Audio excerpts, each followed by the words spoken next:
السلام عليكم، كيفكم شلونكم؟ بخير حالكم؟ جينا لكم فيديو جديد عن عرس ابو الليره. خلونا نخطر شوي. جيش خلط. بدنا نبارك للعروسين موزه وايناس. بدنا نقول منها ان شاء الله للترند الاكبر ولما المصاري اكثر. عفوا بالرفاه والبنون. عفوا لك موزه انفصلت عن ايناس اكثر من انفصالي انا والدخان.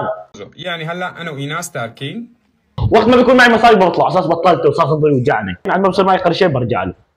انا بنفصل عن الدخان قبل الغداء وعن الريق. عم احاول مدير حتى البندول. يا خبرك شو اسم موزه توضك الصبح هاي ادخل احط الطين. القلب نقي ذاكر لله.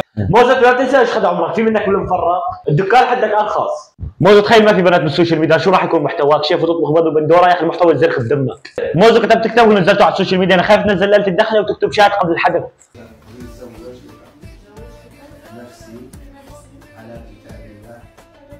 شو هالشيخ ابو اللي ريان تقول له زوجتك بنفسي وانت قبلت التزويج؟ وين ولي امرها؟ وين اخواتها؟ وين عائلتها؟ بدي اقص ايدي اذا ما هالشيخ تبع اولاد. بدي اقص ايدي في شيخ من الموضوع خويني. لك انا بقول لك شيخ ما في من الموضوع، هذا بس ترند وبكره بتطلق وخذها من لك انا متجوز نص بنات الحاره، كنا نلعب لعبه، انا زوجتك بنفسي وانا قبلت التزويج.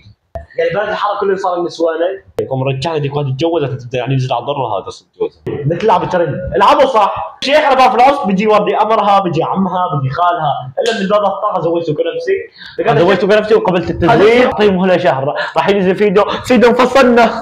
اخ انفصلنا يا قلبي، اخ خانني تركتني باعني ايه. لهون بكون ثالث فيديو. اذا عجبك الفيديو لا تحطوا لايك.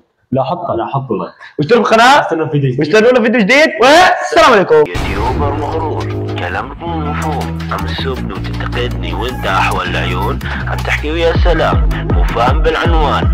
ابحث على العنوان بتلاقي التوأم محمد ومحمود منصور خلطوك ابلع.